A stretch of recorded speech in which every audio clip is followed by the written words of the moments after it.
Hello friends, कैसे हो? बढ़िया। तो यार एग्ज़ाम्स वगैरह हो गए हैं। अब बात करते हैं 10th और 12th के बाद आगे क्या करना है, और थोड़ा सा मैं आपको रिजल्ट और कॉपी चेकिंग के बारे में भी बताऊंगा। तो टेंशन नहीं लेनी है।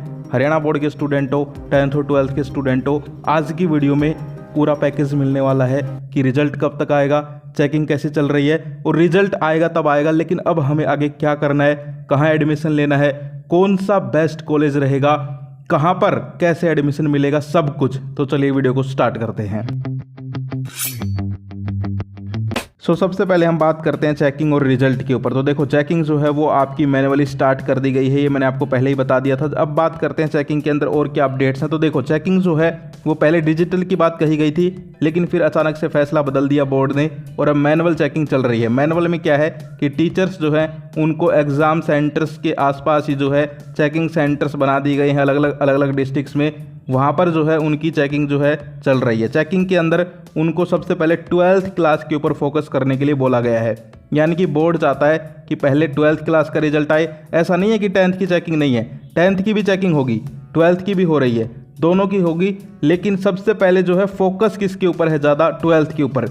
यानी कि आप ये मानो जैसे आपके घर में दो काम चल रहे हैं, लेकिन आपका ज़्यादा फोकस एक काम पे हो, तो ऐसे ही काम दोनों चल रहे हैं, दोनों की है पेपर चेकिंग है, दोनों का ही रिजल्ट आएगा, लेकिन पहले जो है फोकस ज़्यादा प्रायोरिटी क्या है? 12th क्लास है कि भाई 12th क्लास का रिजल्ट पहले दें और उसके 1-2 दिन बाद 10th क्लास का रिजल्ट डिक्लेयर कर दें। तो इसलिए जो है हरियाणा बोर्ड ने सभी टीचर्स को जो है गाइडलाइंस बता दी हैं। अगर तुम कहोगे तो वो सारी गाइडलाइंस जो है उनकी भी मैं आपको वीडियो के थ्रू बता दूंगा कि भाई अब कैसे कैसे मैनुअल चेकिंग होगी। मैनुअल चेकिंग पे एक वीडियो तो मैंने आपको पहले ही बोल रखा है बनाऊंगा, लेकिन इसके अलावा अगर गाइडलाइंस की वीडियो चाहिए तो तुम अभी बता सकते हो कमेंट सेक्शन में, वो मैं अभी बना दूंगा, क्योंकि गाइडलाइंस जो है वो सारी की सारी मैं आपको बता दूंगा। अब बात करते हैं कि यहाँ पर जो है चेकिंग के बाद रिजल्ट कब आएगा। तो देखो, चेकिंग का ही पहले बता दूं कि भाई चेकिंग जो है स्मूथली चल रही है। अभी तक कोई जो है ऐसी खबर नहीं है कि भाई यहाँ पर कम मार्क्स हो, ये हो वो हो, और अभी तक ज़्यादा खबरें आएंगी भी नहीं, क्योंकि अभी तो स्टार्ट हुई है चेकिंग भाई। अभी 2-3 अप्रैल से ही चेकिंग स्टार्ट हुई है। अभी कितनी तारीख हुई है? 6-7 अप्रैल। तो अभी जो है ज़्यादा कॉपियाँ चेक हुई नहीं है, इसलिए ज़्यादा रिपोर्ट्स नहीं है, लेकिन बहुत जल्दी 15 अप्रैल के आसपास जो है डेटा पता चलना स्टार्ट हो जाएगा कि भाई कैसा क्या रहा है, क्या रिजल्ट आ सकता है, कैसे क्या होगा, वो मैं आपको बता दूंगा। अब बात करते हैं रिजल्ट की। तो रिजल्ट जो है वो बोर्ड ने कहा है कि 15 मई के आसपास हम जारी कर देंगे। तो कहीं ना कहीं जो है 15 का 17 भी हो सकता है, और 15 का 2 दिन पहले भी आ सकता है। तो ये जो है कोई फिक्स नहीं है कि 15 को ही आए, लेकिन 2-4 दिन पहले या फिर 2-4 दिन बाद, यानी कि 15 के आसपास आ जाएगा। ठीक है, तो रिजल्ट और चेकिंग जो है वो आपने अपडेट देख ली। अब हम बात करते हैं आपकी जो है 10th और 12th को आगे क्या करना है। तो देखो, 10th क्लास वालों के लिए यहाँ पर अब 3 स्ट्रीम्स हो गई हैं, साइंस, कॉमर्स और आर्ट्स। अब जो है 3 कैटेगरीज में आप लोग डिवाइड हो जाएंगे। यानी कि अब तक तो आप लोग सभी एक क्लास में पढ़ रहे थे, लेकिन अब 10th क्लास में से कुछ एक बच्चे साइंस ले लेंगे, कुछ कॉमर्स ले लेंगे, कुछ आर्ट्स ले लेंगे। अब लेना किसको कैसे है, तो उसके लिए मैंने वैसे तो 3 वीडियोज़ अलग अलग बना रखी हैं चैनल के ऊपर, दूसरे चैनल के ऊपर, वो भी तुम लोग देख सकते हो। लेकिन उसी चैनल पे अब इस साल की नई वीडियोज़ भी आएंगी, जिसमें मैं बताऊँगा कि अब नए क्या चेंज हुए हैं, और इस टाइम में, क्योंकि जो है पुरानी चीज़ों को देखकर हमें फैसला नहीं लेना चाहिए। आज से 10 साल पहले डिमांड थी साइंस की बहुत ज़्यादा, लेकिन आज के टाइम में कुछ नई डिमांड्स आई हैं, तो उसके हिसाब से आपको सब्जेक्ट सेलेक्ट करना है, ताकि आपको जो है पछताना ना पड़े आगे चल के कि भाई नौकरी नहीं लग रही, कुछ हो नहीं रहा, बेरोज़गार हूँ। देख रहे हो कितना बुरा हाल है बेरोज़गारी का हरियाणा में, बच्चे घूम रहे हैं, किसी को नौकरी नहीं मिल रही है। तो ऐसा ही आपके साथ ना हो, इसलिए आपको सोच समझ के फैसला लेना है। सब्जेक्ट सेलेक्ट करते टाइम कौन से सब्जेक्ट के अंदर बढ़िया करियर है, ये सब देखनी है चीज़ें, तो वो मैं वीडियो बनाऊंगा। लेकिन फिर भी मैं तुम्हें बता देता हूँ, एक चीज़ का ध्यान रखना, जो मेन है वो बता रहा हूँ आज।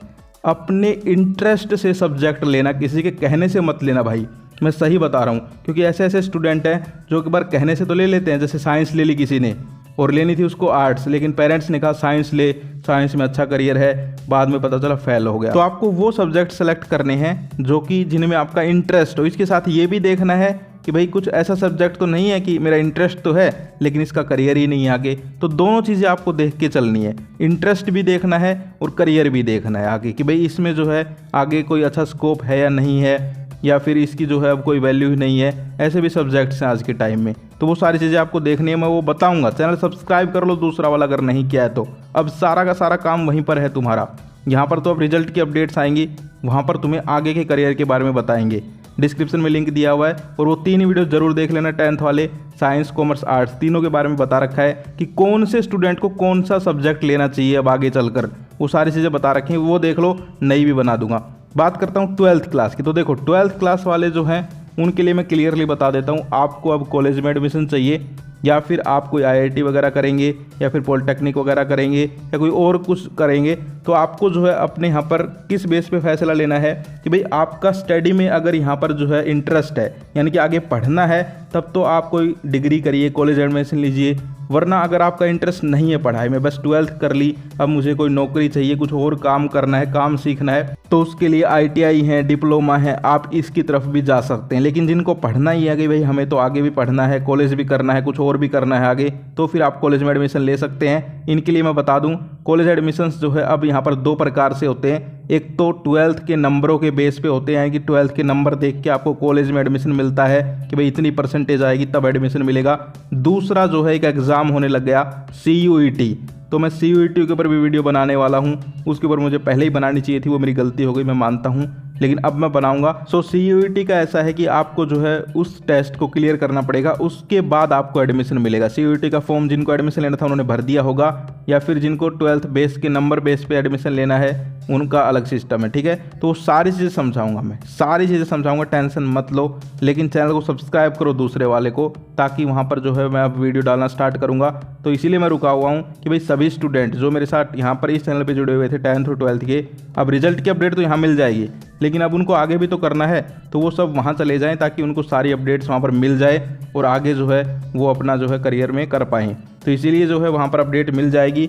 और मैं बता देता हूँ, देखो कॉलेज एडमिशन अगर आपको हरियाणा के अंदर लेना है तब तो आपको नंबर के बेस पे मिल जाएगा, लेकिन DU यूनिवर्सिटी हो गई या फिर कोई बड़ी यूनिवर्सिटीज़ हो गई, तो उसके अंदर जो है आपको यूनिवर्सिटीज़ के लिए जो है CUET एग्ज़ाम देना पड़ेगा। और हरियाणा में भी कुछ एक यूनिवर्सिटी है जहाँ पर आपको CUET एग्ज़ाम के थ्रू ही एडमिशन मिलेगा कॉलेज के अंदर, तो वो बात आप ध्यान रखिए।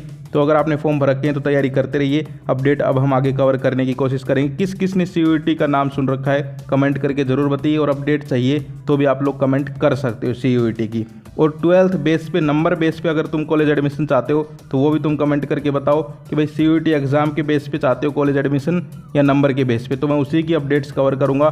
टेंशन लेने की कोई ज़रूरत नहीं है, रिजल्ट तुम्हारा अच्छा आएगा। रिजल्ट की टेंशन अब लेने की ही ज़रूरत नहीं है, अब टेंशन हमें लेनी है कि हमें आगे क्या करना है, क्योंकि रिजल्ट अब हमारे हाथ में नहीं है। हमारे हाथ में एग्ज़ाम तक था कि हमने एग्ज़ाम अच्छे से दिए, अब रिजल्ट की टेंशन नहीं है, वो बोर्ड की टेंशन। रिजल्ट अच्छा आएगा तुम्हारा, अब टेंशन होनी चाहिए कि हमें आगे क्या करना है, क्योंकि ये एक ऐसा फैसला होता है कि भाई 10th वाले जो है वो अगर गलत स्ट्रीम सेलेक्ट कर लें तो उनकी सालें ख़राब हो जाती हैं, फिर से दोबारा करते हैं कई स्टूडेंट। जैसे एक तो मेरे पास कमेंट आ रहा था कि भाई मैंने जो है साइंस ली थी, फेल हो गया, अब मुझे आर्ट्स से करना है। तो ऐसा फैसला पहले ही सोच समझ के लेना है कि हमें पछताना ना पड़े, समझ गए। और ऐसे 12th वालों को है कि ऐसे कॉलेज में नहीं चले जाना है जहाँ पर कोई पढ़ाई नहीं है, कोई प्लेसमेंट नहीं है, कोई नौकरी नहीं है, ऐसा कोर्स सेलेक्ट नहीं करना है। तो इसीलिए जो है सारी की सारी वीडियोस देख के सोच समझ के फैसला लेना। मैं ये नहीं कह रहा मेरी ही वीडियो देखो भाई, मैं ये नहीं चाहता, मैं अपना भला नहीं चाहता, मैं तुम्हारा भला चाहता हूँ। वीडियोस चाहे तुम कहीं भी देखो, लेकिन देखना किसी अच्छे इंसान की, लेकिन सोच समझ के फैसला लेना, गलत फैसला मत ले लेना, ये मैं चाहता हूँ। बस फैसला तुम्हारा सही होना चाहिए, चाहे तुम किसी को सुनकर फैसला लो, लेकिन फैसला वो तुम्हारा होना चाहिए और सही होना चाहिए, पछतावा नहीं होना चाहिए। तो ये यहाँ पर आज की वीडियो थी। रिजल्ट जो है उसकी अपडेट जैसे ही आएगी नई, मैं वीडियो बना दूंगा। तो आज के लिए इतना ही, फिर मिलते हैं। जय हिंद, जय भारत।